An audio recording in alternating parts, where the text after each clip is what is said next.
All right, welcome, my delightful friends, to the Gavin and the Games. I appreciate you being here. Sunday, the 22nd of September. I hope you can hear me. We were having some technical snafus earlier, which I think was just a bit rate thing, but let me know in the chat if you can hear me, if you can see me. And if you can, then we'll be good to go. Now, we are doing the stream with Talk Studio just so I can get up and running really quickly. So there may be some video quality issues at times, but the fun thing about this is if you want to call in, like I know we had Angel Bunny earlier in the Discord. So if you want to call back in, Angel, I'll put up the I will put up the thing so you can just call in here instead of on the Discord, and we'll kind of solve the problem later regarding kind of what was happening and what was going wrong. But for now, here we go. Good to see everybody. If you want to call into the show, most of the show is not call in, but at the right time, I'll bring people on, probably more towards the end. But since Angel was waiting on the other chat, we'll bring her in if she wants to. Plus, she just had a birthday. Give her a break. Give her a break. Let me give you an invite, though, real quick. Guest, add guest. Here we go. Copy link. All right, delightful humans. That should work. If not, let me know. Okay.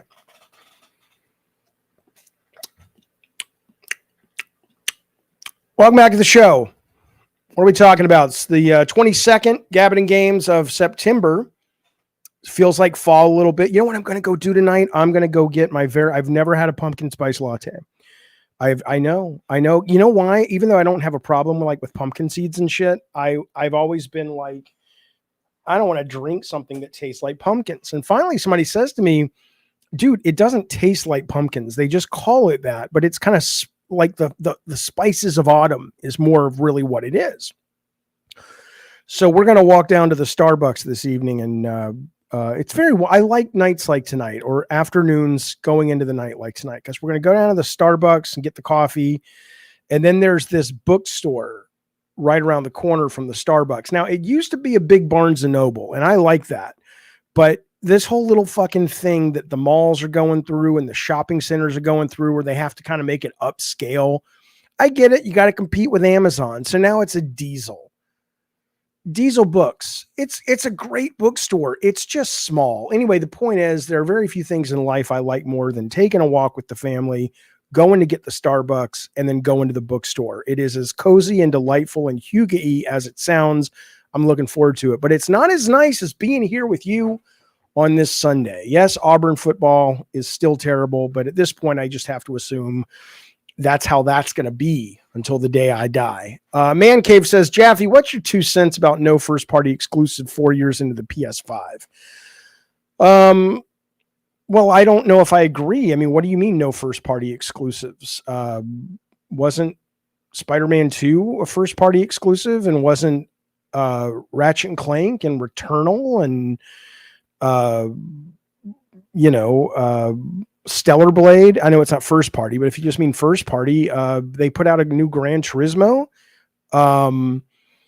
recently. Do you mean like new IP is what you mean? There was Ragnarok. That was a first party exclusive. Maybe I don't, Man Cave. I appreciate the chat and you being part of the community. I saw your anniversary tweet or whatever message on the previous stream, but I'm not sure I totally understand what you're saying. PK says he means every game is on PC, not PS5 exclusive. If that's what he means, if that's what he means, my 2 cents are, I don't care. What do I care? What does anyone care? Why would anyone care? I'll get to you in 1 sec, Angel. Why would anyone care if a game is on PC and PS5? I really don't understand that. Now, if you were saying here yeah.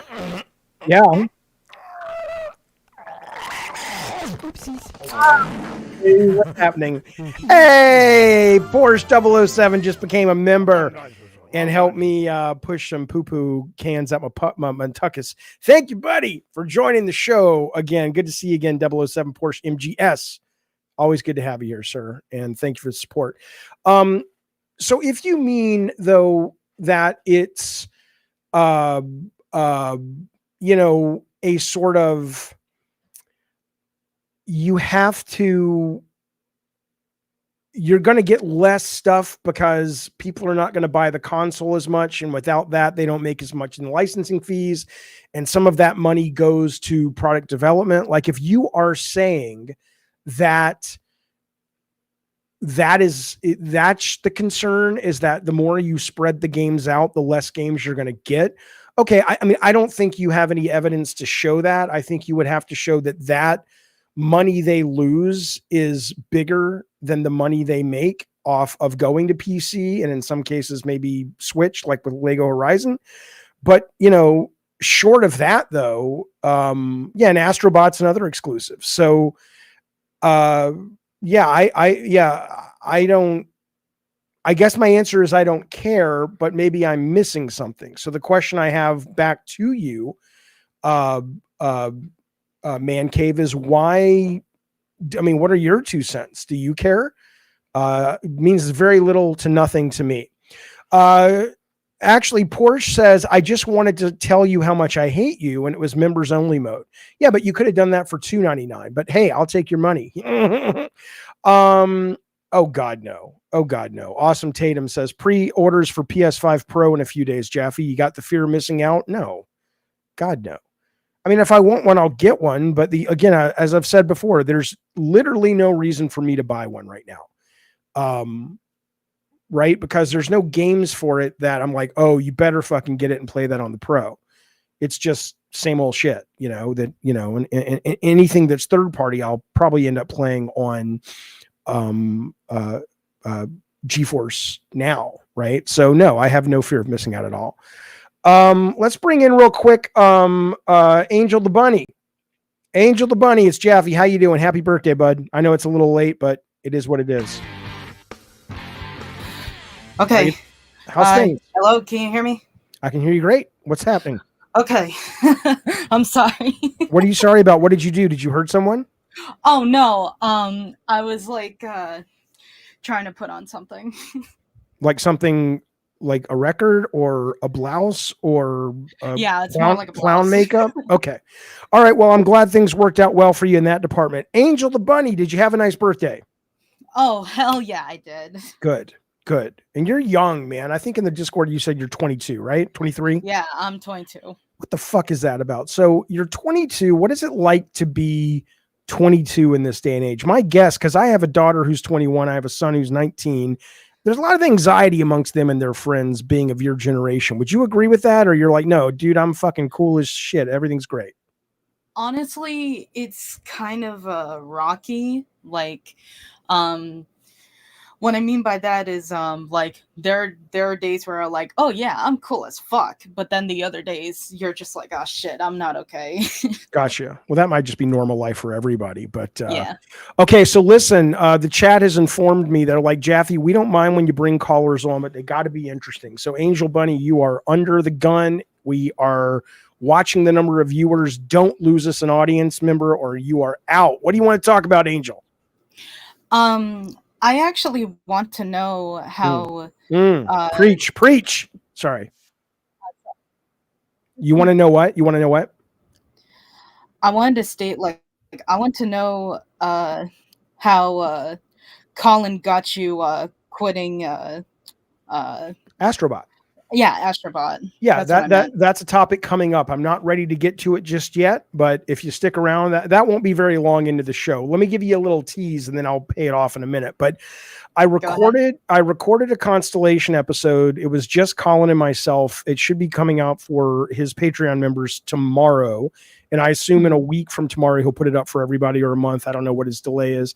And we got to talking about things. And one of the things was Astro Bot. And by the end of the 3-hour podcast, I was like, I think I'm done. And I went and played a little bit more last night. And I had the words and the thoughts and the lessons I had picked up from good Sir Colin Moriarty. And I said, yep, I'm done.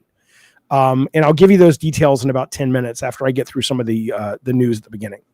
Oh, yeah, go ahead. All right, cool. I appreciate it. All right, happy birthday. I'm glad things are going well. I hope you have more days where you feel cool than you feel you're not okay. That would be awesome. Thanks for calling, bud. Thank you so much. All right, see you later.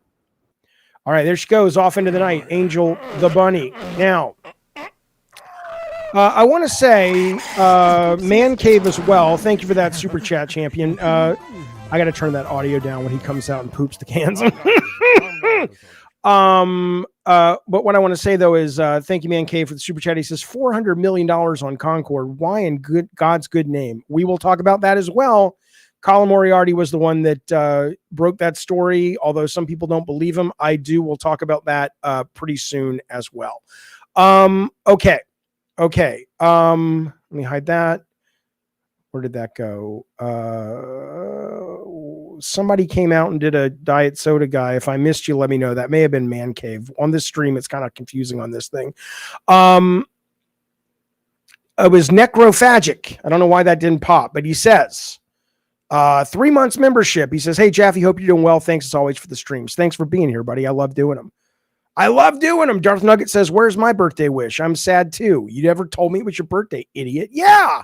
Did you guys hear what I told him? Listen to this. Somebody wrote me on the Discord, said, Jaffe, in case you haven't seen this, J.S. Gilbert, the voice actor of Sweet Tooth in Twisted Metal Black in 2012, commented on one of his posts. And Gilbert was talking about, I guess he was asking about a new game or whatever. And J.S. Gilbert was like, oh, well, you know, I haven't been contacted for any kind of remaster. I hear a rumor there's some kind of remaster coming. My guess would be, or he's suggesting my guess would be that Will Arnett, who is doing the voice in the TV series, might be called in if there is going to be a new Twisted Metal to sort of become the main voice. I have no, but they were asking me, not in this Reddit thread, but this guy on my Discord was asking, it may have been Sal. And yeah, I haven't heard anything about. The only thing I've heard is they were making a new Twisted Metal, which was a brand new game, Games as a Service. This is the one in London. It was canceled. I've talked to a few of those people. I have not been able to kind of, you know, get out of them many details at all because they say they would like to share that info with people when the time is right. So I'm just in the dark as everybody else. But as it relates to this rumor I've been hearing about a new Twisted Metal or a remaster, it's certainly possible. I can't imagine they're going to. It doesn't seem, I don't think it's a very wise choice. I know a lot of you guys do, and that's great. But we'll see where it goes. Okay. All right. But we'll get to the topic at hand soon regarding the 400 million, as well as what Angel Bunny was asking about. Listen to this. I just give you a heads up. There's spoilers out there. Silent Hill comes out, what, couple of weeks? It comes out in October. It's not the 31st, is it? I think the 31st is the remake of Until Dawn. Might be on the 31st. A couple games coming out on that day. But anyway, it sounds like, or I know, there's 6 hours of the game being played right now, the PC version, by a Spanish streamer on Twitch, if you're curious about such things. I don't want to watch it. I've already watched enough. I'm in. I'm buying it day one. I'm looking forward to playing it. I heard, though, that this guy may have been paid by Konami, and so it's not going to get taken down or anything, but this is the actual, it's like an official stream. He stops, apparently, they say he plays up until he gets to, hang on, let me turn this down. They say he stops when he gets to the apartments, whatever that is. I've never played Silent Hill more than 10 minutes. So, you know, they didn't want him to spoil much of anything. It's just the first 6 hours. So if you're into it and you want to see what the opening looks like, if you want to see what the graphics and the quality of it looks like, you know, with Bloober Team's remake on PC, here you go. I think it looks pretty good. I mean, I thought it looked good when they did the previews a couple of weeks back in the press. It kind of looks the same. It does look like it's stuttering a little. That's not my stream. That's me watching. I mean, it looks a little, it doesn't look super smooth. I don't care, but you know, it, like when he rotates, it looks like it's not super smooth, but you know, whatever. It means nothing to me. I'm more than happy and more excited to play it. But anyway, wanted to let you know that. Hello, Robbo. You know, be aware it's out there if you want to avoid spoilers. Now, listen to this. Speaking of Silent Hill 2, sort of. Everybody always comes at me and accuses me of not finishing the video games. I finished this one. In like 3 days. Hollowbody. I want to talk about it very, very briefly for a couple of reasons, but I finished this game. Took me about 8 hours, 7.5 hours to get through.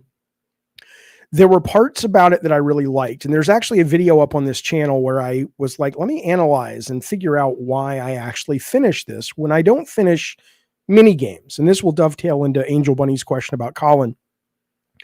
And the main thing I walked away with was, it's not that the game, there's nothing bad about the game at all. It's quite competent and solid. And I rated it like a 7.5 out of 5. 10, idiot Jaffe. But what I thought was great about this game was the pacing. And that's why I finished it, because they kept throwing new things at you. Not like a lot of unique mechanics. There weren't that many enemies, but the set changed. There were really weird things in the scenario design and in the narrative and the set pieces. Like, it starts on a fucking beach and you're like, what the fuck is going on with these guys walking around in hazmat suits on a beach somewhere in England? And then the next thing you know, the thing jumps ahead, or it seems like it jumps ahead. It really doesn't, to cyberpunk time, right? And it just keeps rolling, so that was a really neat thing to see. And that really hooked me in. The really interesting part about this, though, is this was made by one guy. And I felt kind of bad because I know he saw my tweet where I was like, hey, here's my link to this game and my thoughts on it. It wasn't like an official review, although I did give it a score. Not that I'm not a reviewer, so what does it even mean? It's just my opinion. But I wanted to love it more. And it's not that it's not bad at all, but therein lies the interesting part to me, right? Which is, as games get easier to make by individuals and small groups, and that's not to say this is easy, but it's easier than it was, and it's going to continue to get easier than it was. But when you get these games, here's another one that isn't out yet, but it's coming out soonish. I'll play this in the background while we're talking about it. This is a one-man band, and it looks kind of like a, Devil May Cry, Ninja Gaiden kind of thing. One dude made it. Looks really good. But kind of like with Hollowbody, the real problem is when it becomes possible for people to make games easier, and they go to the well that they grew up with, and they're like, I love Devil May Cry, or like the Hollowbody guy. Clearly, I haven't talked to him, but it seems he clearly was inspired and loves Silent Hill 2. When you are charging, in the case of Hollowbody, it was like $15 to $20, which is not a lot, but given that many games that are out there that are, longer, bigger, flashier, or just different, you can also get for that price, either on sale or just because they're indie games as well. It's not enough to simply, in my opinion, tickle the nostalgia buttons a little bit. You got to do Silent Hill 2, and then you got to twist it a little bit. You got to do this game and you got to twist it a little bit.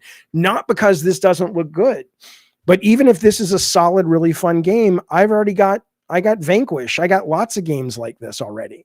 And it's just, it kind of fascinates me. It fascinates me that here's what I'll say. I see this in a lot of indie developers, which is they launch a game, it doesn't do well, and they tweet about this conclusion that they have arrived at, where they go, oh, it's not enough just to make something I think is cool. Right? You've really got to put your marketing hat on as well and go, okay, my Hollowbody game is coming out the same month or 30-day period as Silent Hill Remaster.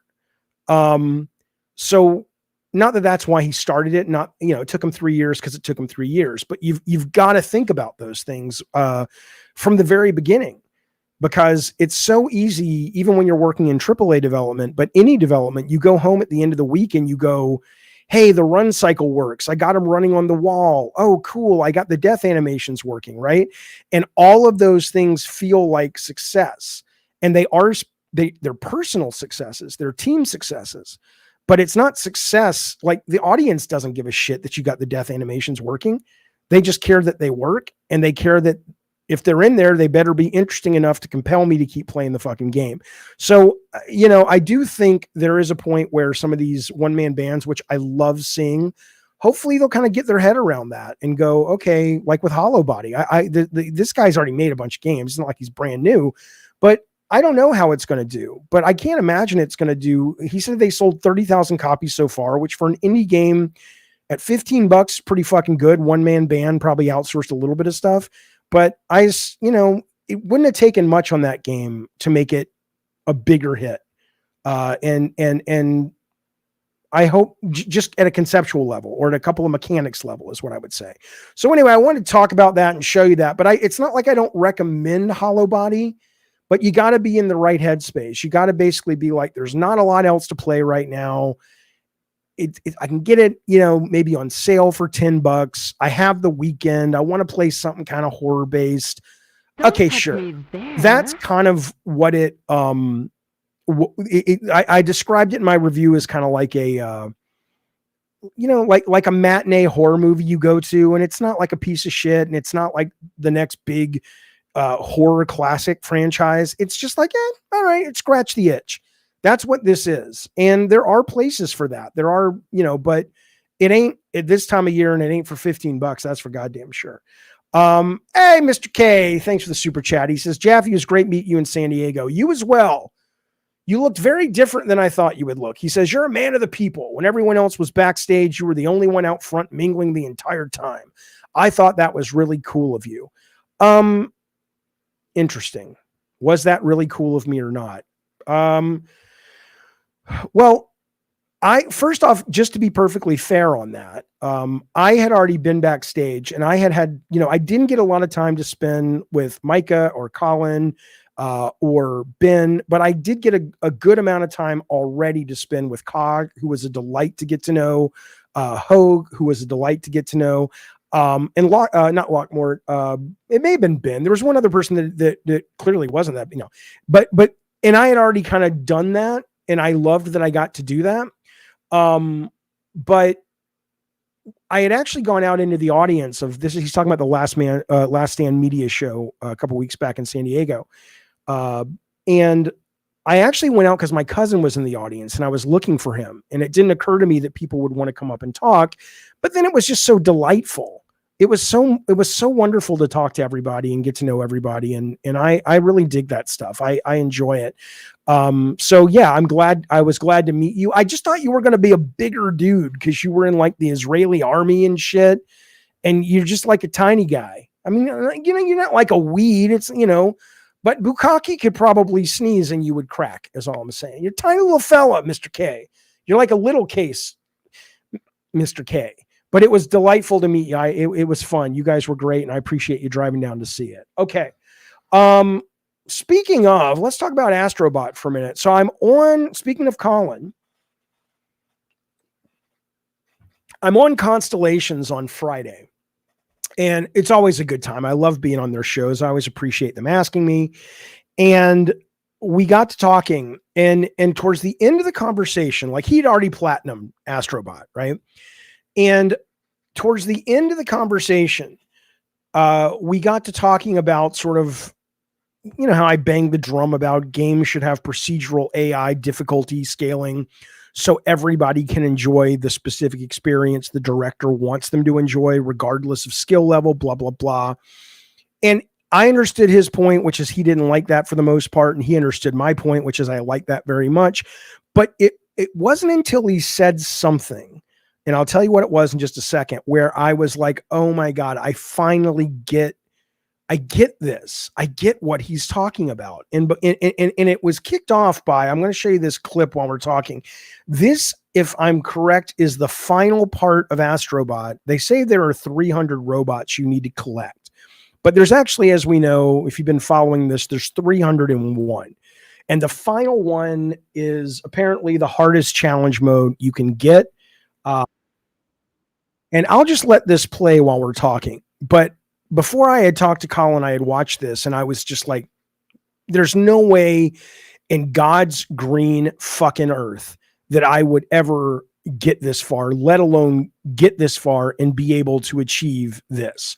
But this guy, whoever he is, tweets it out and says, I did it. Like he clearly had spent a long time. Yeah. Colin said it wasn't that. It would be very difficult for me. Okay. Regardless though. So as we got talking though, he brings up Cuphead and he started to ask me about, well, so you're saying that like Cuphead, something clicked, and I don't remember. I'll have to listen back to it when he publishes it tomorrow.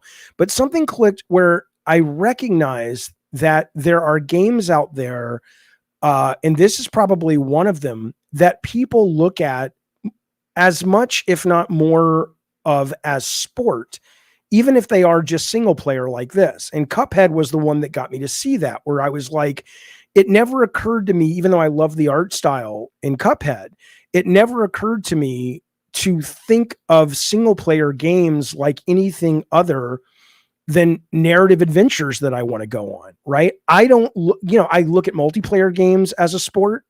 And I love that. I'm not good at Call of Duty multiplayer, but I adore it.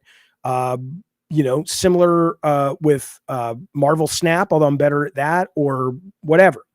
But I've never, like when I bought Astro Bot, my take was, oh, I want to go on this cool adventure of Sony nostalgia, and the graphics look cool and the world looks cool. And I thought it was going to be more about a single player, not narrative with cutscenes, but just like it was about showing me a good time.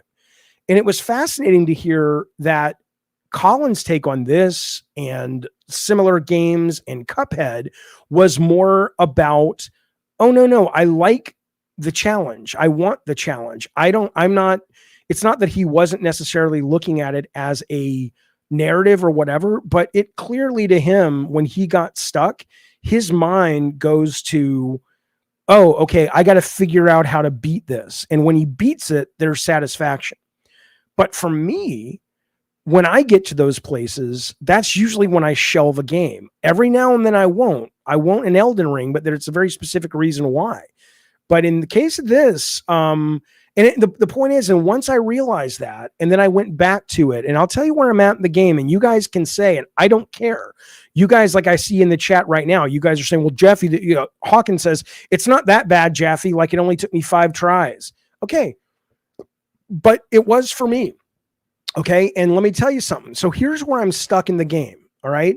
And I'm not stuck because I'm going to delete it, and I'm going to make a video about deleting it, and I'm going to feel so good about deleting it, even though I think it's great. I think it's an excellent game. It's not a knock against the game at all. But I got stuck on the 4th boss, which is the chameleon guy. And I'm not stuck on him because I don't know what to do. It's very clear how you beat the guy. And I've made it all the way to the final section where his tongue comes out, and I keep forgetting that I have to get out of the way of that.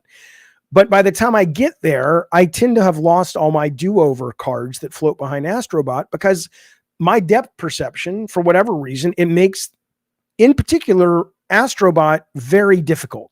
There's a lot of precision jumping, and maybe the reason I like Crash 4 more is because a lot of the precision work in that game was side view when it asked you to do those things. But in this game, you control the camera. You don't have to, but it's a pain to have to keep double tapping circle. And it was, I just couldn't do it. I couldn't do it. But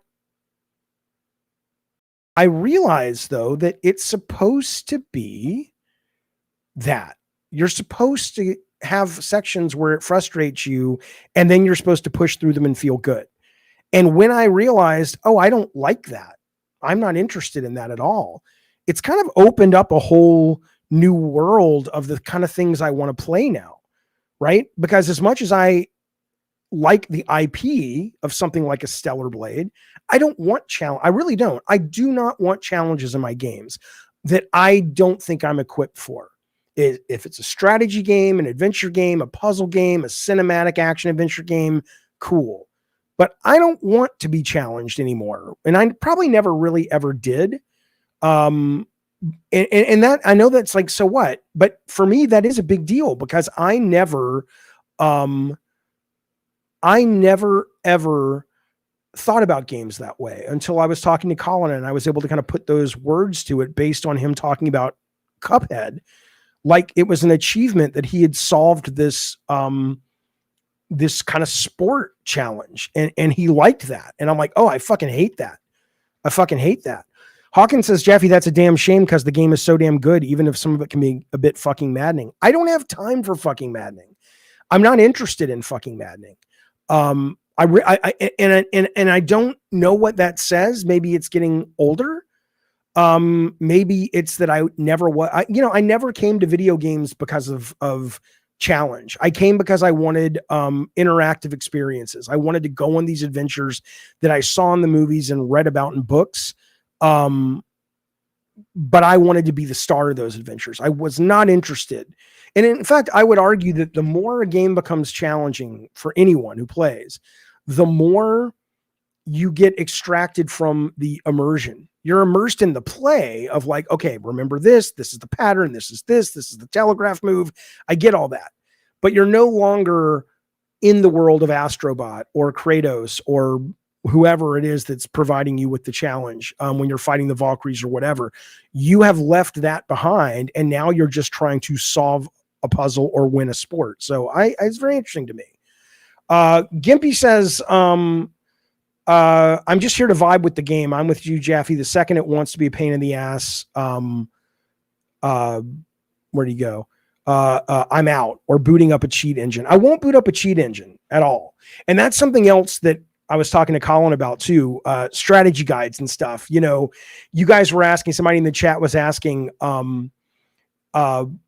how does Colin do all these platinums? Well, he doesn't play everything. He's very selective. He told me once he likes to play what he loves and he likes to go deep with that, but he's not going to play all the stuff that I play because he's very selective of where he spends his time. But when he picks a game, he goes all in on it, which I think is a great way to play a game if you're into it. But he said he does use strategy guides to get the platinums. He says pretty much everybody does. If they tell you they don't, they're lying. And I'm kind of like, well, what's the point then? He's like, well, you still have to execute it. I'm like, yeah, there's something about, I mean, this is one of the things I love about game design and I love about video games, but it's also incredibly frustrating because there's something about, yes, of course, everybody is going to bring their own shit to every song they hear, movie they watch, book they read.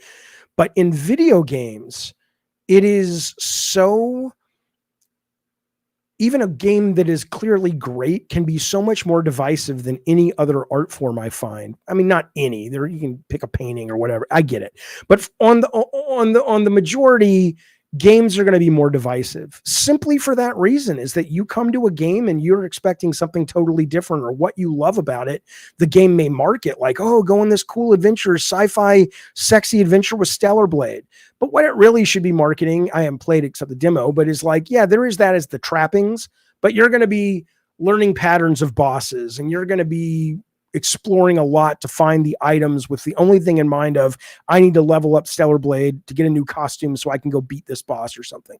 I just think it's really interesting. I don't like it because what I want is the adventure. I want to go on a great playable story, unless it's specifically multiplayer. But anyway, okay. Brett Moore says, I'm a little sad you won't experience what's left of the game. Yeah. If I really want to, I'll watch it on YouTube, but I just have, it's too much work. It's too much work. And, it's too, I don't like the feeling of frustration. Like a lot of you guys seem to really like the feeling of frustration, and then you come out the other side and that feeling is worth the frustration. For me, I get nothing out of coming out the other side. So I'm just kind of like, okay, I'll move on. Okay. Yeah. Mutmo says for him, challenge is never a priority. Fun comes first, but I don't mind it when it's fun. Yeah. I'm bummed. I'll probably never finish Wukong. There's, but I want to. Hawkins, thank you, buddy. He celebrates 30 months of memberships. He says, this goes back to my view on how AI is going to be amazing for organic difficulty. Astro Bot has spots that are maddening, playing First Horizon after this. Thank you for that chat, buddy. Yeah, no, I mean, I'm with you. And I agree. There are games, and maybe Astro Bot shouldn't be one. Maybe Cuphead shouldn't be one. And I think that's what Colin was kind of discussing, or suggesting, which is like, if the game is meant to be a sport game and that's what the developer wanted, then of course I absolutely support it. But in a game that's clearly like, I mean, The Last of Us Part 3, if that came out and it was as hard as Bloodborne, but it was still linear, which one of the reasons Bloodborne is so great and Elden Ring is so great is that you can break off of something and find other ways to get better to achieve your goals. It's kind of hard in a more linear narrative-based game. I would have a problem with it. But Elden Ring says George Bush is nowhere near as fair as Bloodborne. It's fair in the sense, though, I think it's as fair. And again, I can't speak to it with the level of authority some of you guys can. But here's what I'll tell you. For me, it's fair because in Bloodborne, if you're stuck, the only thing I ever found that worked was running around and leveling up my guy.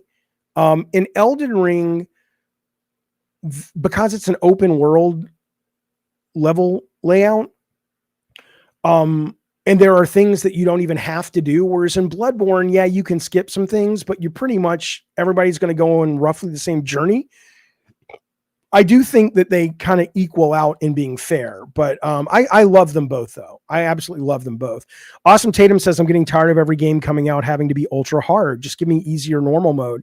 Don't get me wrong. When I want a hard game, I go to it, but it doesn't have to be everything. I'm with you. I'm with you. I mean, I always support the developer first. If the developer wants that, either because they're stupid or because in the case of Miyazaki at From Software, because he really does have a vision of why those games are unforgiving but fair, or at least they try to be. I'm fine. I'm fine. Dr. Dryrub says Elden Ring was the easiest for you. But I'm telling you, man, for me, it was, it remains, it makes me nervous. I'm like, God, I really don't want to come to another boss and then have to spend 3 weeks trying to figure it out. Jaffe, you haven't beaten Consort Radon. Yeah, I have, haven't I? Is that the one on the beach in Elden Ring, the thing in the red sky and you fight it on the horse? Is that what that is? Pretty sure. Or yeah, because you have to beat that to go to Erd Tree, right? I think I've beaten that. Maybe I'm thinking of something else. I don't know. I'm not crying about Astro. Darth Nugget says, stop crying about Astro Bot. I'm not. Great. I'm literally saying I love that I've arrived at an awareness because of that conversation with Colin where I go, oh, this isn't for me. I don't want this. I want the trappings of it.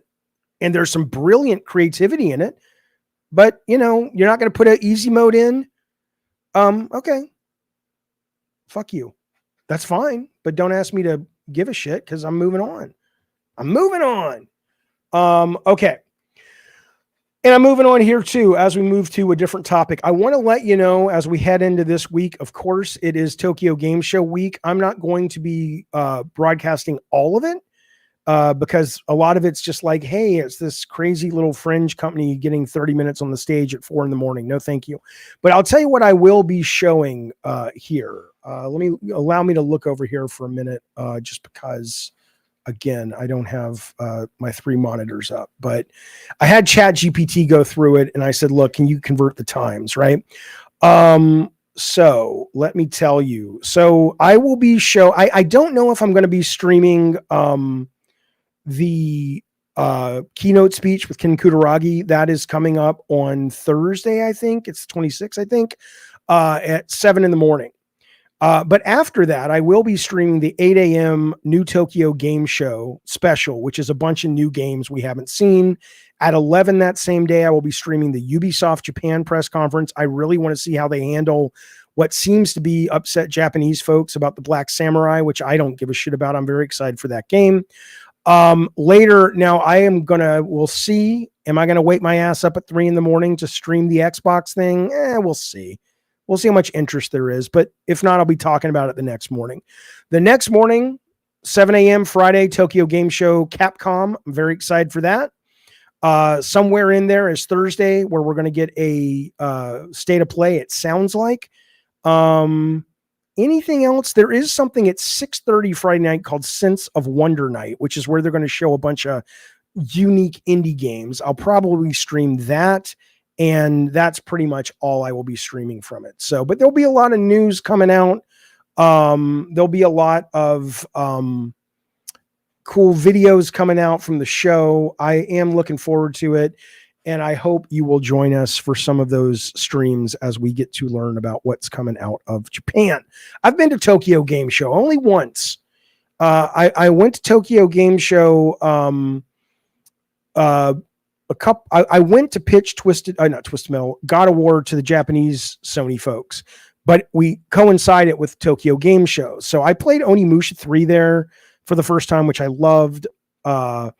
Really bad jet lag, but it was cool. It was a neat show. It was a neat show. I enjoyed it. But it is what it is. Let's move forward now. Okay.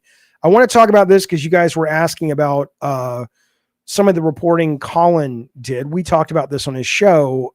People, here's what I find. I find it funny that people are saying Colin. Here's what you can absolutely take to the bank when it comes to this. If you don't know, Colin basically had talked to somebody for a few hours who is very much in the news, in the know. What he said was this person was unassailable in his credentials and his bona fides regarding who he is. And he said, I'll tell you who it is off camera, but I forgot to ask him. So, but you better, the guy's not a liar. That is true. I take that to the bank, and I take it to the bank what the guy told him was true. Now, is it possible that the guy who talked to Colin was lying to Colin's face? I guess, sure, but I don't think so. But anyway, what he said was, Concord cost $400 million to make. Around $200 million of that was spent before Sony picked up the team. I guess they were publishing it. It was being funded by another publisher. So I assume Sony had to pay that money. I don't know what the deal was. And then on top of that, afterwards, there was another $200 million spent. Apparently the game was a mess for a long, long time. They spent a shit ton of money on outsourcing. The last 18 months, they say they suffered from toxic positivity, is what Colin called it. I don't know if that's his words or this other guy he talked to, where they said, look, we're Bungie, we're people from Apex Legends, all these people that are questioning us and saying, the game's in trouble. Dude, we fucking made Halo. We know what we're doing. Back the fuck off. This is how it works. And that's sort of why they were allowed so much rope to ultimately, hang themselves. And what's strange about it too is that, again, I don't know what the deal was, but clearly somebody at the original game company who was funding it felt we're okay after spending. It's like, can we have our money back? Please take this off our hands. I mean, now maybe I don't know why. I don't know if it was an issue of they just couldn't see what Herman Hulse could or thought he could, or they knew it was in trouble. I have no idea. But you're looking at, and they say it's the biggest flop. And I asked him, I said, did you talk to the guy about sort of all the complaints people have about the character designs? He says, we only talked about this topic, but he said what he found interesting and somewhat related was that it was being looked at like this could be the future of PlayStation, and this could be Sony's Star Wars, is what was said to Colin. Like this was going to be so impactful of a brand that they could go decades with movies and TV and sequels and single player, and they were all in. And I just think that is, and what I said to him, because we got onto the topic that of course follows, which is who's going to get fired. People are like, is Herman going to get fired because he was the champion of this within? I'm kind of going, okay, I don't know who's going to get fired, but if you're telling me nobody at Sony, like the Sony producers, and I'm fine saying this now because pretty much all the producers I came up with, in fact, all of them now, I believe, are gone. So I don't know who's ruling the roost there when it comes to this, but this shit didn't happen 10 years ago, right? The fact that Eddie T says everyone knew the game was going to be crap after the trailer. How did Sony not pivot? Well, again, I mean, the trailer, when they released the trailer and the game wasn't that long. So the only reason they wouldn't pivot would be they either chose not to believe it was going to be that bad, or they're like, we just don't have time to fix it. So let's hope the internet is a vocal minority. Turns out it wasn't, of course. But it is interesting that it's like, where were the people? Honestly, it's Sony. That's who you guys should be. I see the internet getting all angry about, oh, let's shut down the Concord team. And I don't think you shut them down. They're too talented. At worst, you split them up and put them in different places. The director has already stepped down, fallen on the sword, which maybe he should have. I hear he's a really nice guy, had his heart in the right place. I have no idea anything about the guy. But I will say that somebody at Sony, and I don't mean Herman, who was the producer on this at Sony, who was letting this fly, because that person needs to be taken out to the woodshed. Again, I don't mean they should be fired. I don't know the story, but my goodness gracious, that's your job. I'll tell you a story. I'm going to tell you a story. I've told it a long time ago. I'm going to tell you it again because it's relevant to this. So Scott Rohde told me this. This is a story. Scott Rohde ran for a very long time PlayStation America production. And we were talking about the game, if you remember, for I think it was the Wii, not the Wii, the Move, the I. It was the game they made, Sorcery. So they make the game Sorcery, which was like a Move controller thing, and you could drink the potions and all that with the wands and all that shit. And they spent a lot of money for the time. It was not a successful title. And the head of the studio, as Scott tells it, came into his office and put all this lore, maps, art, blah, blah, blah, on the desk of Rohde and said, it sucks this didn't deliver, but this was what we wanted to make. And a lot of the things the reviewers are asking for are in here. And Scott's like, well, why didn't you? And he said, well, your producers said we couldn't or we shouldn't. And Scott's answer, I thought, was absolutely correct, which is your job is to fight them. Your job, if they're pushing you in a direction you don't believe in, is to fight. And maybe something's gotten lost in the current climate, which is necessary for a while, of like, let's not be such assholes. Let's be kinder in our workplaces. Let's be more fair in our workplaces. Maybe what's gotten lost in that, though, is the value of the maverick, or the value of the guy or the girl who, shakes the tree a lot and says, even though my paycheck says Sony, I work for the gamer. I'm here to make sure this is great. I don't care about the politics. I don't care about my career. I don't care if you fire me. I can't do my job well if I'm worried about those things. And that's what Scott was basically saying to this guy. He's like, just because my producers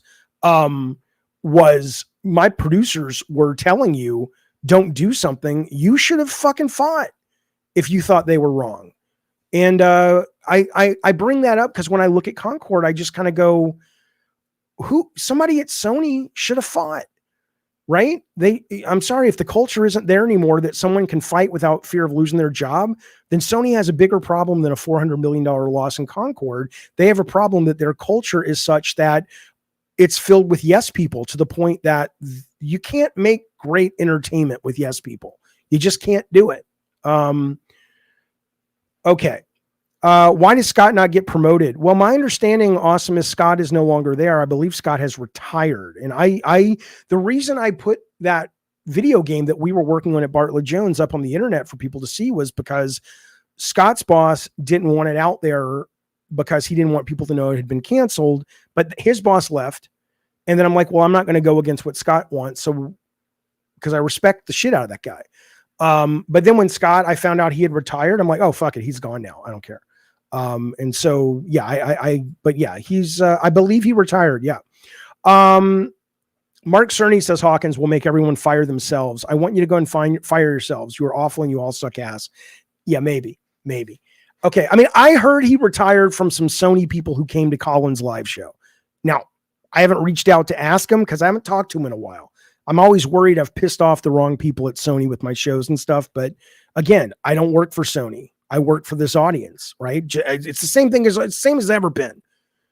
I've always only worked for the audience, even when I worked for Sony, because I knew that that's the only thing that's going to see you across the finish line.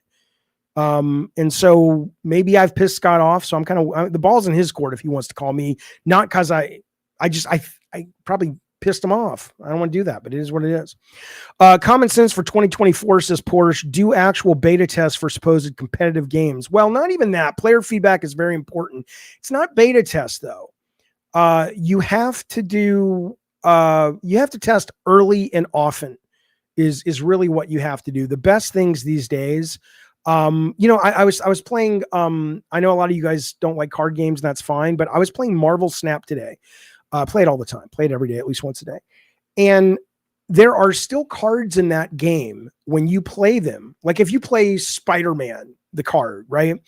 When he does his particular activation power, which is he shoots a web and grabs a card from the location you played him, an enemy card, and he and the enemy card move to a random other location. That's the strategy of playing that card if it works in the scenario you're in. Okay. Well, he says something like, your friendly neighborhood Spider-Man here, or whatever. And when Doctor Strange does his thing, he says, I am the Sorcerer Supreme, blah, blah, blah. But it has taken years, because the game's on year 2 or 3 now, to get all of those in there. And they're still missing about 25% of the cards have no unique sound. Sony wouldn't have shipped that. Nintendo wouldn't have shipped. Most people, that game was brilliant, and that, they had a roadmap, but they're like, look, we got to ship the minimal viable product. And if it works and people love it, we'll get paid. And then we'll spend some of that money to make the stuff that we want to add. That's the way you do it. And that's the way they should have done it in Concord. I mean, and maybe that's what they're like, well, yeah, but it's not ready. It comes together at the end. And if you're Sony and you've never made a game like this or had a success like this, maybe you don't know what you don't know. And maybe they didn't know to push back. It's like, we're going to push back on the Bungie guys. What are we talking about? Well, somebody should have done something. Somebody should have done something. Do you think younger game devs have less of a backbone in these big companies? Yeah, I don't think it's about them having more or less backbones.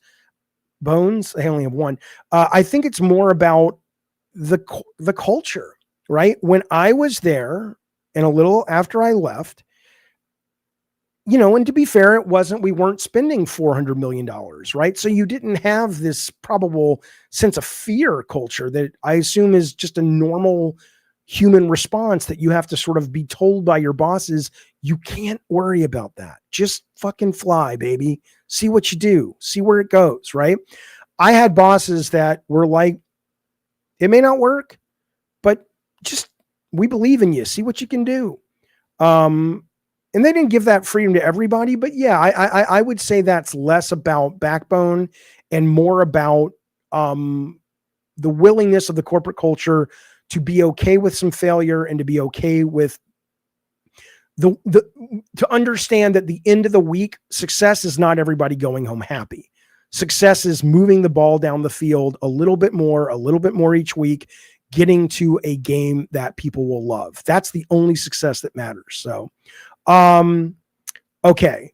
Let's move on. But anyway, that's that story. And I do find it, Colin's a friend of mine. I like Colin a very, very great deal. So I'm sure there's part of it that is just that, but I do find it distasteful that people are questioning Colin. Colin has broken so many stories at IGN and after IGN. Even though he doesn't consider himself a journalist anymore, the guy studied journalism in school. He has the bona fides. You can't catch the guy in a lie because he doesn't lie. He doesn't have a vested interest in lying. He doesn't make his money off clicks. He makes them off subscriptions. And people are just like, yeah, that's bullshit. That's fucking bullshit. And it's like, okay, well, I don't think so. I mean, the guy could be lying to him, but I think he's got a good bullshit detector, but we'll see. Brett Moore says maybe this is what happens when Sony doesn't cultivate the studio and they just buy an outside one. Yeah, sure. But whether or not they bought this studio or not, they still funded that game. So they still would have been left with a stinker even though they didn't spend the money to acquire the talent that made it. You know, it's more what happens when Sony is still living in the days of shipping software in a box and getting it on an end cap at Walmart and Target, and really not having executives that play PC and play mobile and understand that the market is changing and what's acceptable to the consumer is different. So,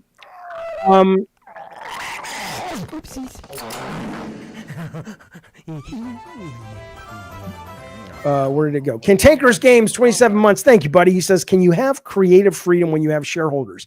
I think it's a balance, but yeah. I mean, one of the things that the guy who was telling Ubisoft, and he doesn't own a lot of stock, but he owns like less than 1%. But he said, you guys really need to go private again, because this obsession you have with pleasing your shareholders every quarter is hurting you guys in the long term. So I imagine Cantankerous, part of the job of being a CEO of a public company is being able to talk to the people who buy stock and go, look, if you want a company that's just going to give you money every month in a little bit more, a little bit every quarter, those exist. That's what a lot of people do. But a really good CEO is able to think short, medium, and long term.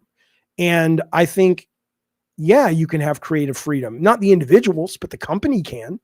When they're owned, sure. Yeah, absolutely. I mean, some people might wash out who support them, but in the long run, people will be glad that they did stick around. I want to tell you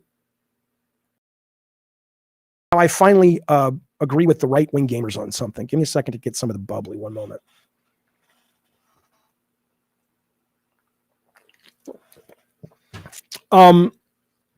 So I made a video on it. A lot of people made videos on it. I don't want to retread it, but as a recap, the Dragon Age, whatever it's called, Veilguard, or the previews came out a couple of like last week, and mostly glowing, which is a big surprise given how poor the lead up to those previews have been. The trailers weren't great. There was a Gamescom combat trailer that showed better. But for the most part, people were like, this looks like a miss. What is going on with this game? And so I've been so thrilled to see really delighted, glowing previews from people, journalists who got the game and played for like 5, 6, 7, 8 hours. It wasn't like a quick little 30-minute demo at a booth. They got the game. They got to play in their own, I believe, kind of environment and just go, is this good or not? Right. So I was excited, and I'm still excited, but the internet's latest, or at least as of last week, give it 24 hours, it'll be something else tomorrow. But the internet's latest, oh my God, the world is awful complaint is that there is the ability to, in the character creator, not take a scar and put it anywhere, including under the nipples, to reflect what a trans man has had his top surgery, or a woman or has had his a mastectomy. But there literally is a slider that says on, off, if you want top surgery scar. Okay. And I don't know if there's other scar, like you can have a face scar or whatever. I didn't see them. This was kind of standing out on its own. But it seems like, I don't know what they do with other scars, but let's just assume that it almost doesn't matter, right? So do I have a problem with that, like the right-wing gamers? Absolutely not. I don't, I think if you're the CEO of EA, you probably go, look, there's a point where maybe you guys are shaking the tree a little too hard. And so let's put a scar editor in, and let's make sure there are pronouns, and let's make sure if you want to have a non-binary character, all that's great. But let's not make it so prevalent as a top surgery scar, not because intellectually we're opposed to it, but monetarily the culture says that maybe you're pushing people to accept too quickly. Okay, that's a valid conversation, blah, blah, blah. They didn't have it because clearly in there. I do wonder how much the execs at EA knew until this last week about the character creator, given that Sony, the most successful video game company in history, maybe if you exclude Nintendo, and that I don't know the finances, wasn't aware that Concord was going to shit the bed. Maybe they had no idea. But regardless, though, that's a conversation that if I was the CEO, and you guys know I'm a LGBT supporter, I'm a trans rights now, trans rights forever, protect trans kids. I got Kratos in the back yelling it. I'm all in. But I do think at a business level, you go, do we want to make it so pronounced? Are we there yet culturally? Are we with this game? This is not an art game made by 10 kids out of USC. This is a big Christmas tentpole game. Maybe we're pushing the ball down the field a little bit too much. I'm only using football analogies a lot today about moving the ball down the field because I saw Auburn do none of that yesterday. And so I need to get it from somewhere. But regardless, though, so I don't agree with the right saying, let's get rid of that. No, fuck you. Go fuck yourselves. But what I do agree with him, and I didn't know this, and I haven't played with it yet, but let's take it unless you guys can point out to me that it's not accurate. That when you say, I want to do the top surgery slider or toggle on and off, but what you can't do is slide the boobs or the butts of the women's bodies and make them really voluptuous. Like, it's very limited if you want to make a traditional male gazy hot chick. Now, there's some interesting things about this, right? There is on one hand, I think at a business level, this is dumb. If you're going to let me make my own character and it's not part of the world and not part of the story, my Ritalin's wearing off. If you're watching and going, why is his face ticking? I'm on ADD medicine. And when I take Ritalin and it leaves my body slowly, I get these horrible body spasms. Not horrible like Michael J. Fox, but horrible in that I don't like them and they take a lot of my energy and I wish they could go away. And maybe they will. Maybe I'll smoke some pot soon. Anyway, point though is that on one hand, you can say, look, it's a big tent pole. I'm not saying let the people run around naked, although EA did that with who published. No, they didn't do that. Baldur's Gate 3 did that. That wasn't published by EA. That was published by the guys who made it, I think. But let me build some fantasy characters. Unless there's something in the narrative, and this isn't Dustborn, not that I have any problem with Dustborn, I haven't played it, but if you want to make a super progressive game and say, we don't want anything that embraces the male gaze, fine. But I don't think it should be this big tentpole room for everybody game where you're going, wait a minute, it's not, I would fight for the top surgery thing. I would maybe question the business value of how you present it to players, but I'm also agreeing though with the right wing gamers who go, why can't I make big titties or even medium tits or a big butt or a flat butt and big, whatever the fuck you want. If you're going to let me do some of the more modern progressive things, like top surgery and non-binary and pick my pronouns, all of which I support, but you're not going to let me do some of the things that are more enrooted and enshrined in our culture of sort of, hey, that's a hot chick. That's a problem. That's a problem. And I do think they have a pot to piss in there, and what the right wing guys. And what I would say is, my guess, and I was talking again, we talked a lot, Colin and I, it was a great conversation, but we talked about this on his show. I don't know if I said it or he said it, but I think we both agree with whoever brought it up.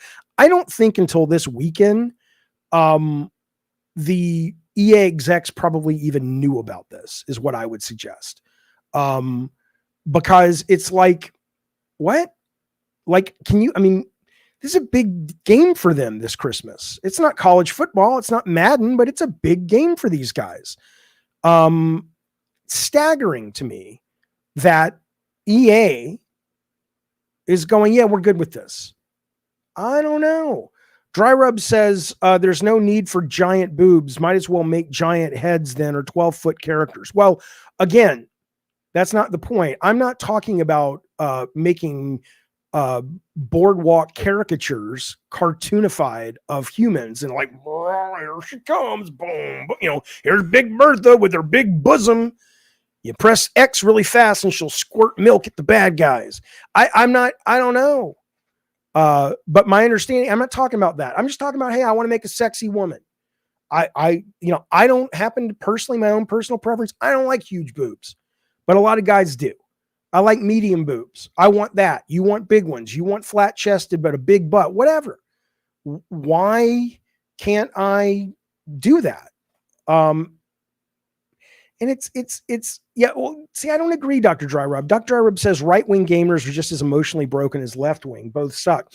I know what you're talking about, and on the whole, I agree. But in regards to this, if you're going to make a fantasy, let's just take practical here. Let's take business here. If you're going to make a fantasy game,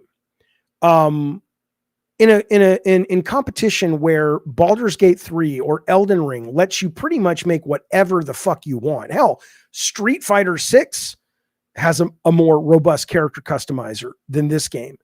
But your competition gives you that, and you're not.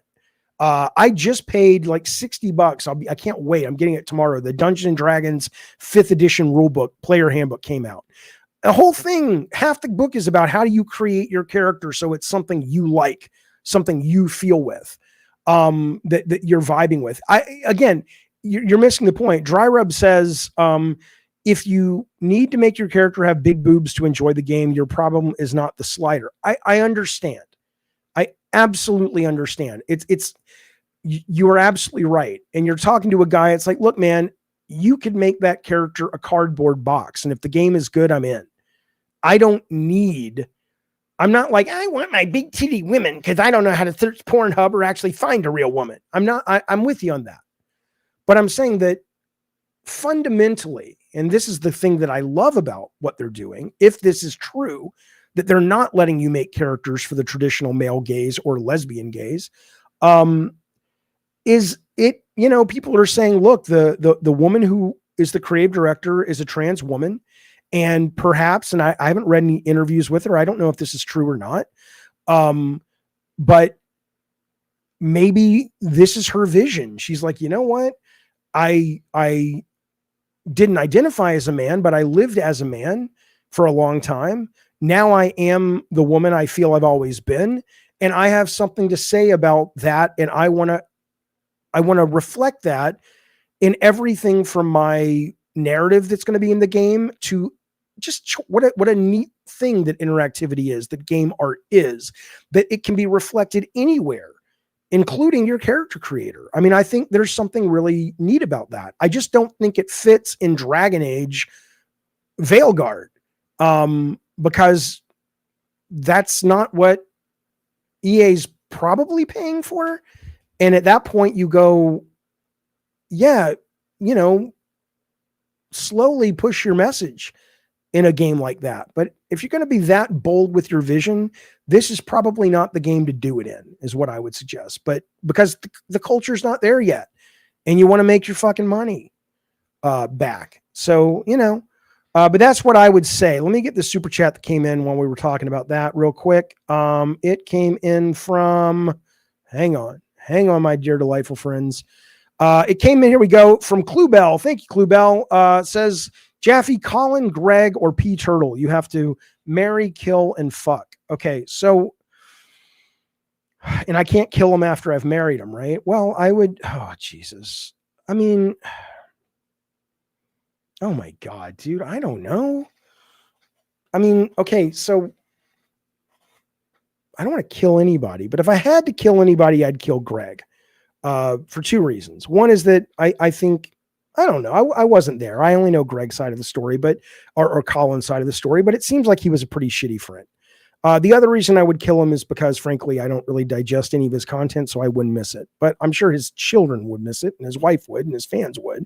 So I got nothing against him, but I'd choose him. Oh God, I have to fuck one of these guys. Oh fuck, I'd probably fuck P. Turtle. But I'd fuck him, though, if I could stay hard. I would fuck him because it's clear he's a homosexual male. Nothing wrong with that. but at least that might be a gift I could give to him. Like, hey, I took a bunch of Viagra. I stayed hard. I fucked you and you enjoyed it. Go with God and figure out why you're so closeted. So I would probably, I would probably fuck him. And I guess I'd marry Colin. I think Colin and I would get on each other's nerves very quickly, but I like as Angelica Schuyler said, who was ripping off Sam Seaborn from the West Wing, I like a mind at work. And I think out of all three of those, Colin's mind is at work, probably more than it needs to be, but I think he's an interesting thinker. So there's your answer. And thank you for the super chat, Cluebell, where you don't ever let anybody tell you I don't provide real answers to the real questions here on the Gavin and the games. Okay. Is the game good or not? Meaning Dragon Age? I hear it's great. Stephen Hawking says you'll never be able to fuck P Turtle. You're not his type because you're not 5 years old. That's true. Okay. All right. Let's move on though. So that's how I agree with the right wing fellas and Filettis. Okay. We'll talk Pal World for a minute if you want. People were asking about the Pal World lawsuit. The only thing I think is really interesting about the Pal World lawsuit, and if you don't know, Pal World is the Pokemon with guns, big fucking hit for, I think it's called Pocket Games or whatever. I was really into it for about 2 weeks. Kind of want to go back to it, but I was turned off by the base building being able to be destroyed when you're not in game. I'm like, I don't know if I want to deal with that kind of meta thing going on. But I liked it. And everybody was like, my God, why in the fuck is Nintendo not suing these people? It looks almost literally like Pokemon. People were even making comparisons like this almost looks like they fed this into a modeling program and just like the silhouettes are exact in some of the character cases, right? And people were like, well, that's the lawsuit. And nothing ever came. And apparently what the word is currently was that they didn't think they could win on a copyright case for whatever reason. And I don't know. It is unacceptable. Yes, please let's not use that word. I would appreciate it. Thanks, Bukaki. We'll get to Garvin in a second. Yeah. In fact, John Garvin, if you're there, if you're watching, somebody reach out to Garvin, tell him he should call in because he's about to get his flowers. But my point, though, what was I talking about? Oh, yeah. So they're not going to sue him on that.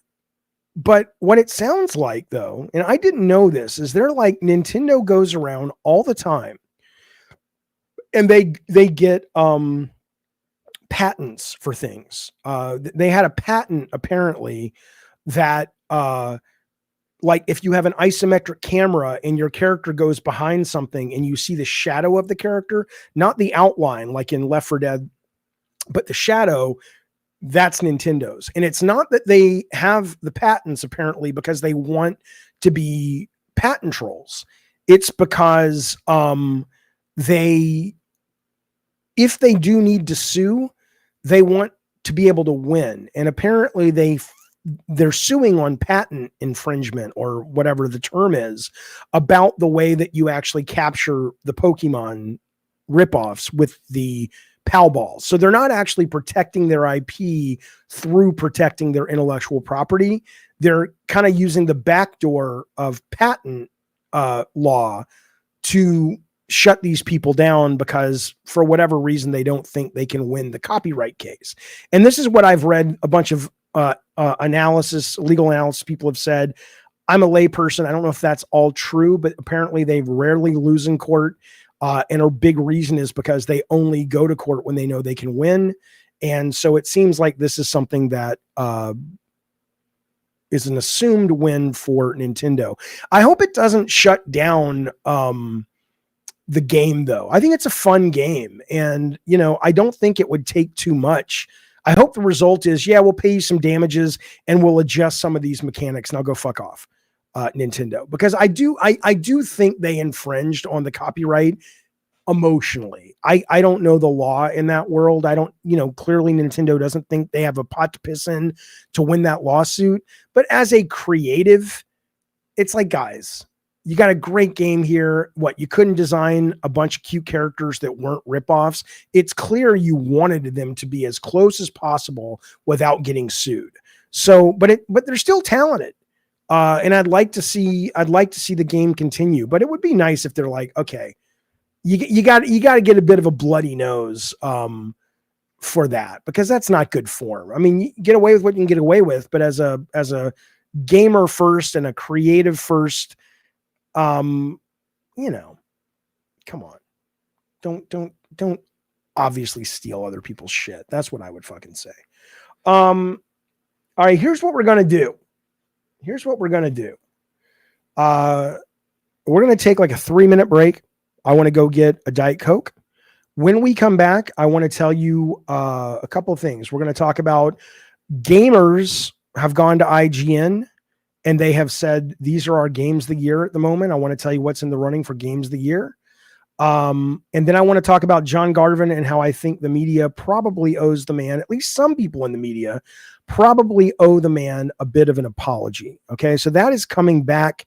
That is coming when I come back, and I will literally be gone for 3 minutes. Right. So I just need to go get a drink, get a piece of gum. And, again, if you want to call in and have your say, might be a good time to think about doing it. Let me put the chat up there. Let me put the link up there. You don't have to be on camera if you don't want to. You can just call in and be your voice, or you can put yourself on camera.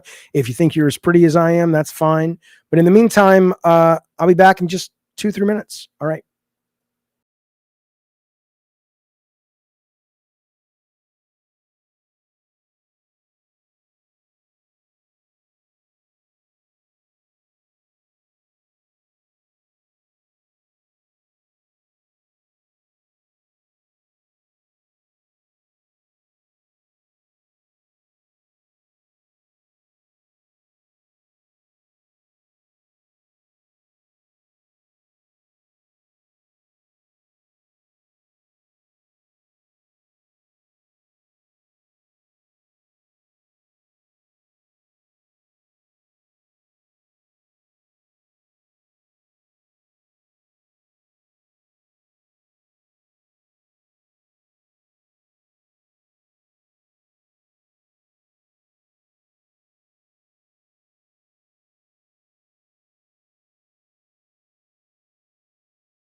Well, are we back? Ace, I got nothing for you, buddy. I just gave you a bagel. Get up there. Get up on the couch. It's okay. All right. Can you guys hear me? Are we back with the show? If so, we'll move on to the next topic if you'd like. I'll wait for you guys to confirm it.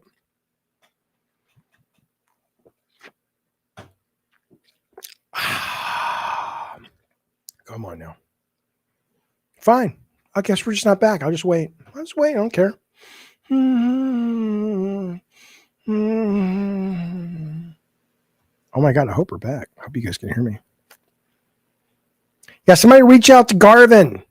Somebody reach out to John Garvin and say, John, go on. Fuck it. I'll do it real quick. Let me see if he's around.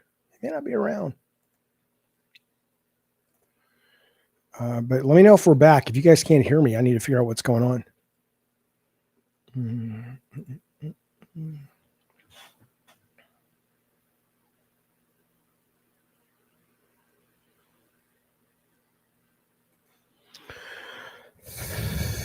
Bukaki, are we live and can you hear me?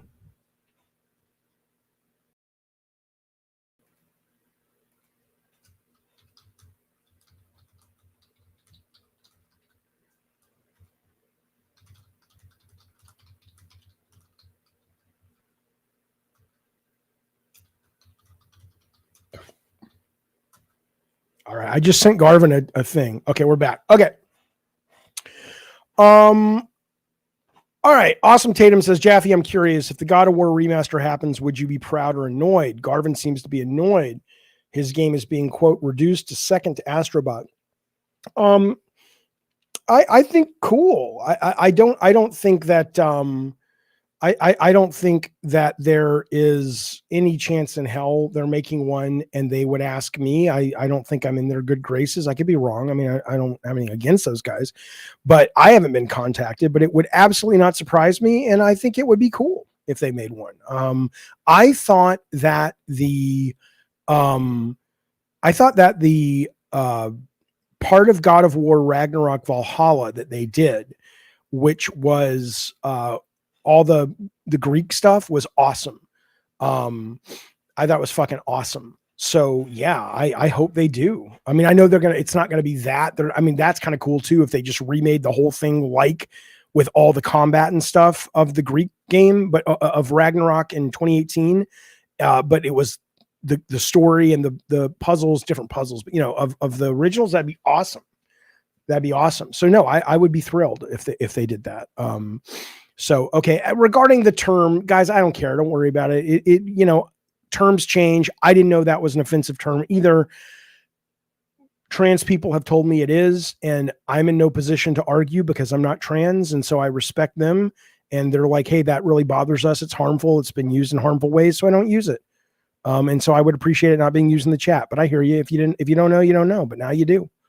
As Maya Angelou used to say, when you know better, you do better, unless you're an asshole. I added the unless you're an asshole part. That was mine. Okay. Are you asking me, Ravnos? Have I heard anything about what? People in Bend, Oregon who claim Garvin was sort of a monster. Oh, I mean, look, the only thing I can tell you about any of that is that John himself has said that, he was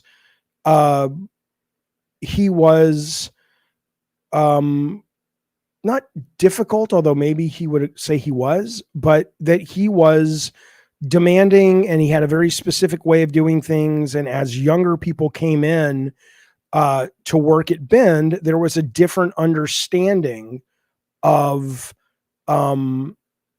what it meant to collaborate in a workplace. And it was something that he felt was a challenge for him. That doesn't mean he didn't get help from Sony and say, hey, I want to work on this. That's what you do. That's how you learn. But I don't know really what it ultimately led to. And I don't know, people would say the same about me. I know if I were to direct a team again, I mean, over the years, by the way, I got better at it, because I had to, because I lost people I wanted to work with because of, my behavior, which I was never mean, but I wasn't as soft as I needed to be for what I could have been. And I learned how to do that more. So, that's any job. You get better at programming, you get better at art, level design. And if you're a good director, you get better at directing, which means how do you get, the best out of the talented people who have shown up to help you improve and execute the vision that becomes the team's vision. So, but that doesn't mean I wouldn't be demanding. But it does mean I'll give you an example real quickly. So I would go up, and you have to sort of start to learn who likes that kind of stuff and who needs a different tactic.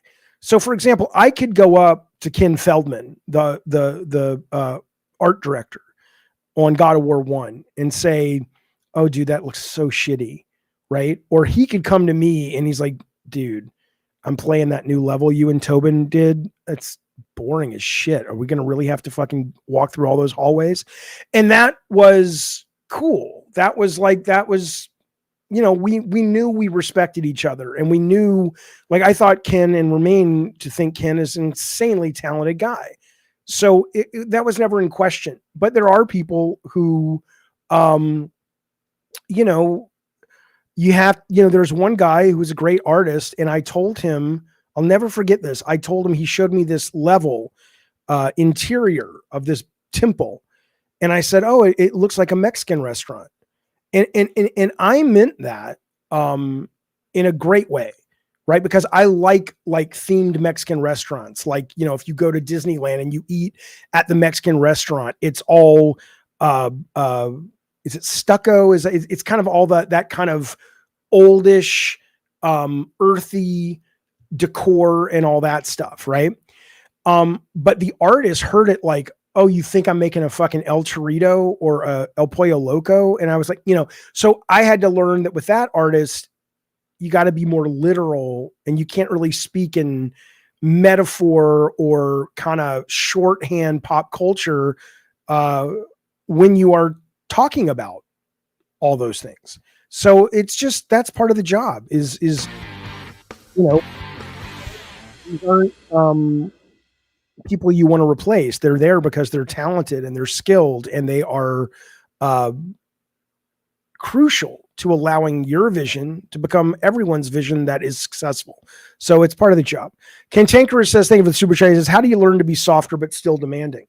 You just don't raise your voice as much. So you basically allow yourself to acknowledge the shittiness of the situation for them, right? So on Drawn to Death, which again wasn't a success, but I was still very proud of a lot of the work we did in that game. I wouldn't go to somebody and say that's shitty, or at least not most people. Because if I say that's shitty, I don't mean they're shitty. But most people, I would go, you know, I don't know. I would say something like, I like this, but remember when you did the thing with the crossbow and it was just like, everybody immediately was like, oh my fucking God, that is the shit. I want to feel the way I feel about your crossbow, the way I feel about your sword design. And what do you think? Is it me, or what do you think it is that I'm missing? Like, what did the crossbow have that we don't want to just steal from you and put on the sword? But what were you doing there that we could maybe do here? Right. And is that manipulative? Yes. Is that political? Yes. But it's also the job of a director, is going, how do I motivate this person when I really in my head might want to say, oh my God, dude, you're so much better than this. Fucking don't show me this crap. But you don't say that because it ends up actually hurting the product. So, okay. Let's move forward though. Well, since we're in the world, we'll talk about the John Garvin thing. So, okay. So first off, this all came up for a couple of reasons. One is Space Marine 2, and one is the rumor. So as you guys know, the ESRB has given a rating to a remaster of Horizon, I guess Zero Dawn. Is that the first one?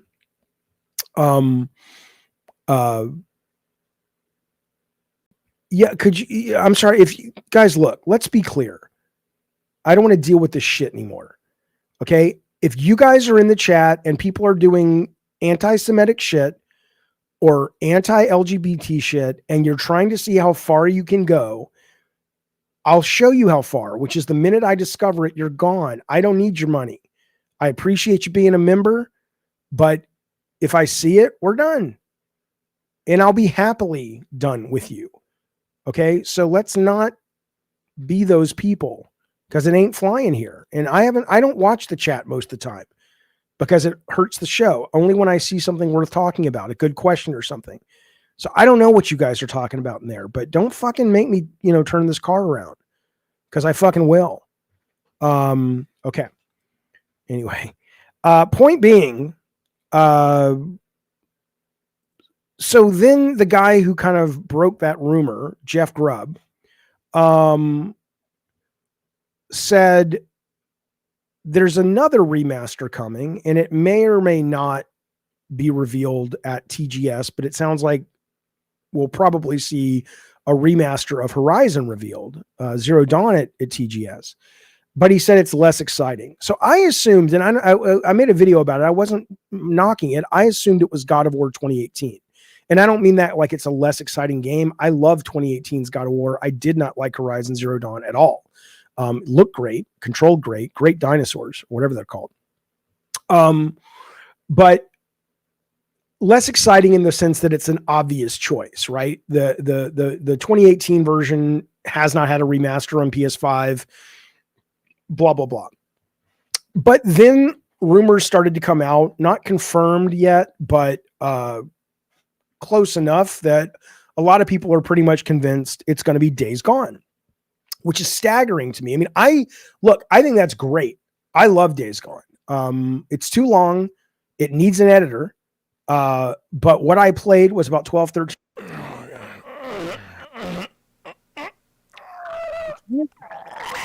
See it. Why am I not seeing it? I'm hearing the guy go. Okay, well, somebody just joined or did a tweet or something, but I don't know what it is, and I'm sorry for that. That's weird. It's not showing up on screen suddenly. Anyway, sorry about that. But I enjoy Days Gone very much. If that's what it is, that's cool. Great. But it absolutely got me thinking about hang on, I'm seeing if I see who that was. Eddie T. Okay, cool. I'll get him in a second there. It got me thinking about Garvin. And here's how Space Marine kind of really coalesced all this stuff. So I'm playing Space Marine 2. I like it so far. I'm not very far in it. I'm not losing my shit over it like a lot of people. I think I eventually will. But so far, I'm like, all right, it's cool. I like it. But I'm not, I haven't, fallen in love with it. That guy was showing up before, wasn't he? Why is he not showing up anymore? Oh, there he is. Maybe I'm losing my fucking mind. Okay, anyway. But I like it. And I get to this part in the game where, and as far as I can tell, I know you're a man, and then I assume all your buddies, I think they're all men as well. They're wearing masks, so you can't really tell, but I think they're dudes. Whatever.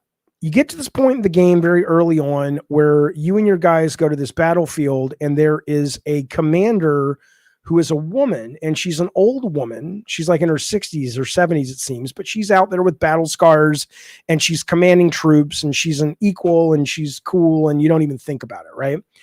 And I was like, in some ways, that's the way to do it, right? Which is, it's nice to see a game go, we're not misogynistic. And they probably wouldn't have a problem with the female Space Marine. I don't know what the lore is. Apparently they take that shit very serious in Warhammer. Maybe that's the rules. I don't have no fucking clue. Maybe there is one in the game. I haven't gotten that far.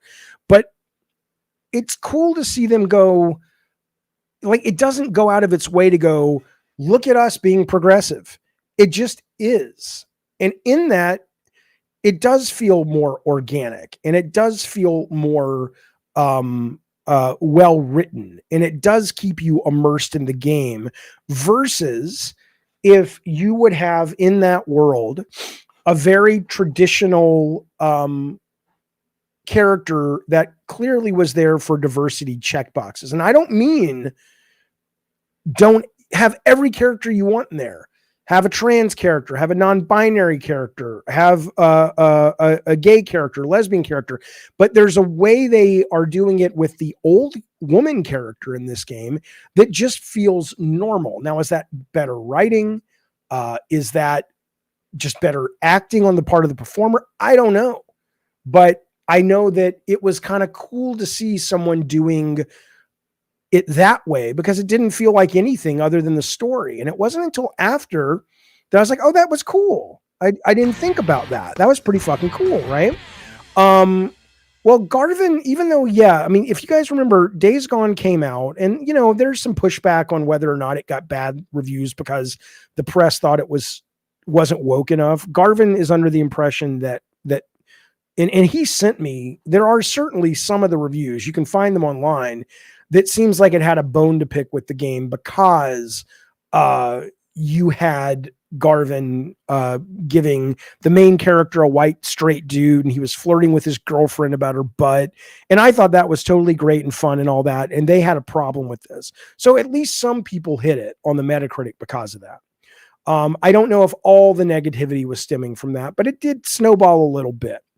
But it kind of pisses me off now after I saw Space Marine when I go back to his game, their game, and I look at some of the supporting characters. Now, again, yes, they weren't the starring characters, but you did have in that game, you had a Mexican guy as a pretty big character.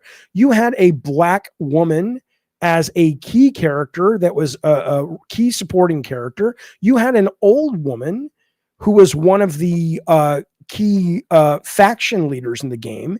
And I understand they're still supporting characters, and I'm not suggesting that, if they would have made Deacon St. John a Mexican dude or something, it would have been a problem. I'd like to think it wouldn't. But I also think that if you're going to come down on Days Gone about it not being woke enough, but not mention the fact that it has a pretty fucking diverse cast, I do think that's kind of shitty. And if I was Garvin, I could understand, because I know he expressed some frustration about this.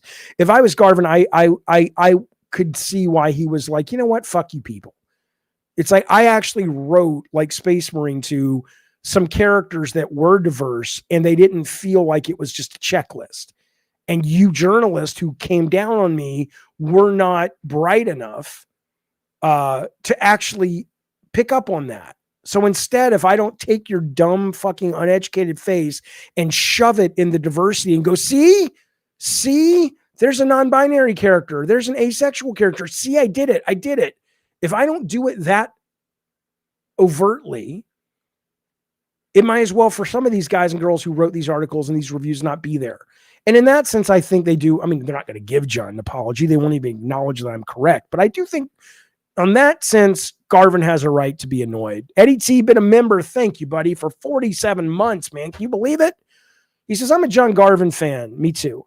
I think he's a cool, outspoken guy, and we love Siphon Filter, but I have to admit I found Days Gone to be very mediocre. 6 out of 10. Kind of shocked he sees it as something to get so worked up over. Well, I mean, what I think fans need to do of any creatives is, it's not dissimilar in some ways to the woman directing the new Dragon Age, even though I think EA should have stepped in with the current rigmarole, and we talked about that earlier. But I think it's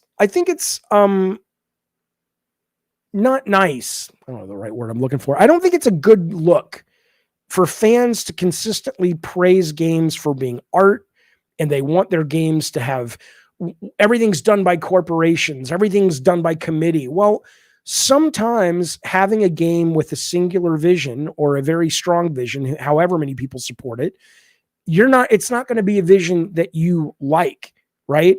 But you want the people who create it. Like, I love Drawn to Death as much as I love Twisted Metal and God of War, but Drawn to Death was a failure, but it had just as much love. And I can guarantee you that Days Gone had as much love from John as anything else he's worked on. And I get that maybe it wasn't a game that you fell in love with, and that's great. Maybe a lot of people didn't. I thought it was really great. But I think, no offense, Eddie, but I think the correct response is less about is less about why is he getting so worked up over it, and going, yeah, that's kind of what these creative types do. Everything they do, they think of is a miracle because it's hard, and they wouldn't put it in there if they didn't think it was the shit. And so you got to forgive them for being attached to it, because if they weren't, then you would be getting mostly games by committee. And I don't think anybody wants that. would be my response. Okay. I wish I could see. I want to make sure I don't miss anybody's chat. That here we go. Lord Garth, thank you, buddy. 34 months. He says, Days Gone played great to me. Thank you for that support. But I'm not a fan because I'm tired of zombie games, but that's on me. Yeah, I mean, I think that's a big reason why they struggled with what do they do with it. And I'm curious now. I mean, it did well, but it didn't do well enough, at least according to them, to merit a sequel. Maybe they've changed their minds. Maybe they look at Last of Us and they go, it's going to take a long time to get the third one out. And we do need some kind of zombie game. Maybe we should remaster this. And if it does well, maybe we'll make a sequel, or maybe they're just like, dude, we have nothing. The only way we can keep filling the channel is remaster anything that makes even a slight bit of sense. So God of War 2018, yeah, that's coming. So is Days Gone. Hell, we might remaster Ratchet and Clank for the PS5 Pro, right? That's what I would say. But I enjoyed it. I mean, I zombies to me are just red shirts in Star Trek. They're just enemies. It doesn't really affect the way I think about the game. Why does Jaffe's mic go mute or super muffled when a sound plays? Because I'm on this fucking thing. I tried to be on OBS earlier, but something was going on I got to look into. But when I'm doing it on this particular software, that's what it does. And I need to remember that. Okay. Let me make sure I didn't miss anybody's stuff. 1 second. A Morton Bob. Oh, yeah. Hey, buddy. Thank you for the super chat. He's talking about the Space Marines 2. He says it's the Ellen Ripley approach. Yeah, like in Alien or Aliens 2 as well. Aliens, TOO, not Aliens 2. I don't think that exists. But yeah, it's just like it just is, and it makes sense. And again, I mean, I think the more you push into areas that a lot of people, unfortunately, people are uncomfortable. And I do think that is a problem with the left, of which I'm a very proud member, which is, it's important to get off your high horse sometimes. There are racist and transphobic and misogynistic and anti-Semitic and anti-Muslim assholes, and they should not be tolerated. But there are also people that just don't have the same experience that we have dealing with certain people. I had never met a trans person in my life until I worked with one 5-6 years ago. So it was weird to me too, until it wasn't, and I get it. And it doesn't help that you have all the politics of it, that people make a lot of money off keeping people divided, but whatever. But in this case though, yes, I'd like to think a good writer could make it work with anything, but I don't know how far you could push it even in Space Marine and get away with it without people going, hey, wait a minute, that doesn't feel organic. Sadly, it's a slow path to progress, because you gotta push a little. You push too much and you actually start to lose people, which is a tragedy, but that's how humans are. I'd rather at least have progress that we're getting. So, all right.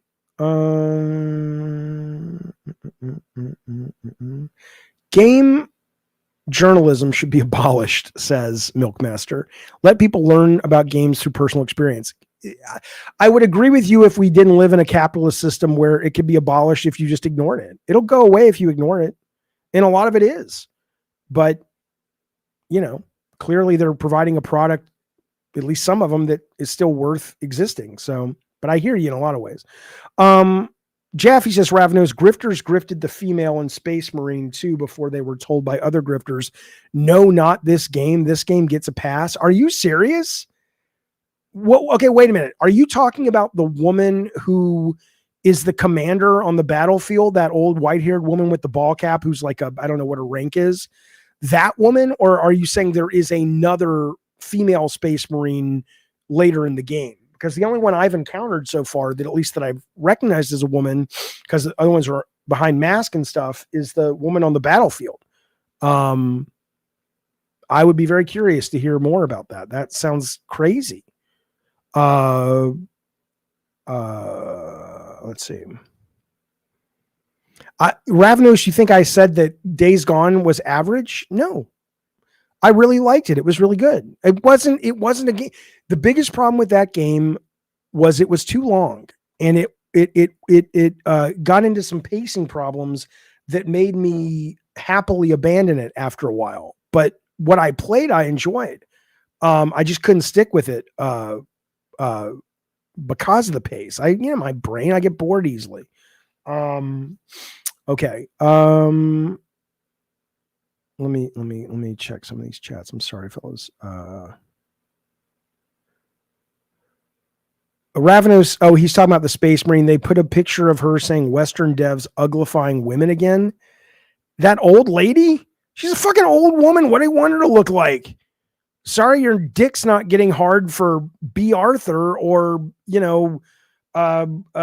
Betty White. Jesus fucking Christ. Jesus fucking Christ. Okay. I'm pretty much sure I didn't say it was average because I played the shit out of it. I played for like 13 hours and I streamed a lot of it and I was having a great time with it. So anyway, okay, fellas and filettis, that is the show for today. That has been Gavin and the Games for Sunday, the 22nd of this year, September 2004. Like I said at the top of the show, there'll be some Tokyo Game Show streams this week starting Thursday. There'll be a State of Play. We'll stream that. I'm assuming it hasn't been officially announced, but it sounds like it's happening. And there'll be normal shows. There'll be a couple of members only shows, a lot of stuff going on this week. But for now, that is our week. I will be playing. I won't be streaming anything tonight, but if I play tonight, I'm putting together a new show just for members, or at least the first episode will be for everyone. Then it'll be for members. But I'm starting with Hollowbody. It may not be something people like, but I'm going to be editing it tonight. And I'll put it out. You guys tell me if you want to see more, but I'm going through Hollowbody. It'll probably be like 2 or 3 different videos really carefully and really studying the level design, the mechanics design, the narrative, and really drilling down about things that my guess is most people aren't thinking about when they play games. And maybe they are. Maybe it'll be a stupid series, but I'll try one. I'll put it up. You guys let me know. Probably going to be working on that. So I'm doing a second playthrough because what I said about Hollowbody in the review was that there is something about that game that I can't tell yet if it is like David Lynch and it's really smart and weird and I just haven't gotten my head around it, not in terms of the play, but the mechanics. Or if it's just like, no, it's just confusing and it's trying to be something clever and weird, but it's just coming across as confusing and I'm not entirely sure I understand what this is about. So it merits another a fine-tooth comb approach. And I also think it'll make some good content. So I'll put up the first episode this week sometime. You guys let me know what you think. But in the meantime, thank you for the super chats, the memberships, just hanging out, fellas. I appreciate it, man. Very kind, very courteous. I love hanging out with you guys, talking video games. And I'll see you this week. And in the meantime, be well, be safe, and I'll talk to you later. Bye, you guys.